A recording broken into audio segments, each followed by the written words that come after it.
Are you looking for a video on how to divide mentally? Then this video is right for you. So without much further ado, let's begin.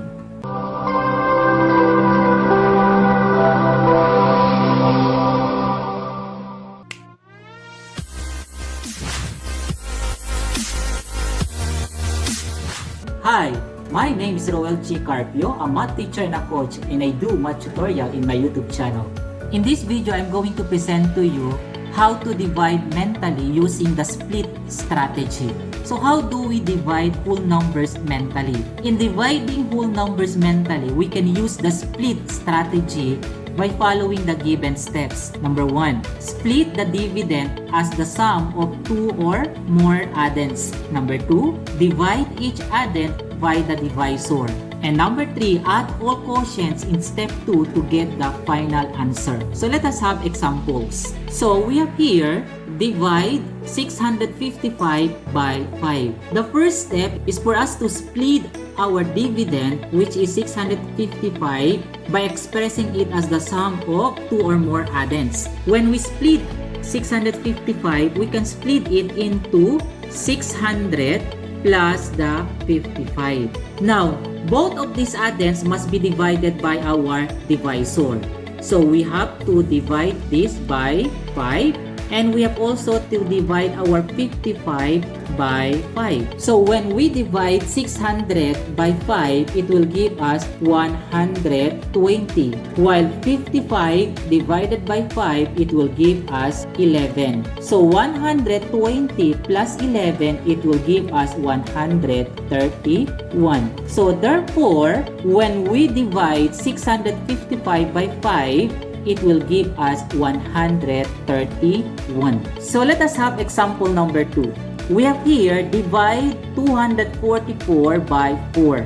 First is for us to split our dividend 244. So when we split the 244, we can split it into 200 plus 44. Because 200 plus 44, it will give us 244. And then we are going to divide both of these addends by our divisor, which is 4. So divided by 4 and divide this by 4. So 200 divided by 4 will give us 50, while 44 divided by 4 will give us 11.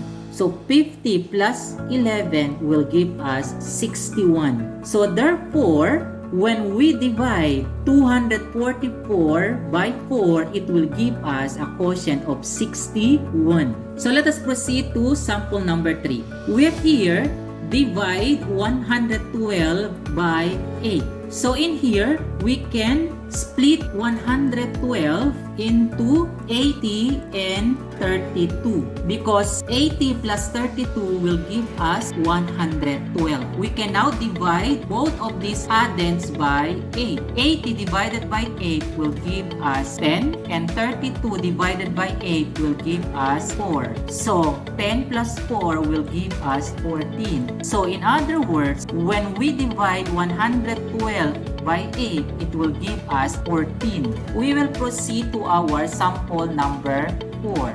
So we have here, divide 153 by 9. So when we split 153, we can split it into 90 plus 63. And then we are going to divide both addends by 9. So 90 divided by 9 will give us 10, plus 63 divided by 9 will give us 7, and 10 plus 7 will give us 17. So therefore, when we divide 153 by 9, it will give us a quotient of 17. Or we can also split 153 into 3 addends. So we have 81 plus 54 and plus 18. Since 81 plus 54 plus 18 will give us 153, and then we are going to divide all of these addends by 9. So 81 divided by 9 will give us 9,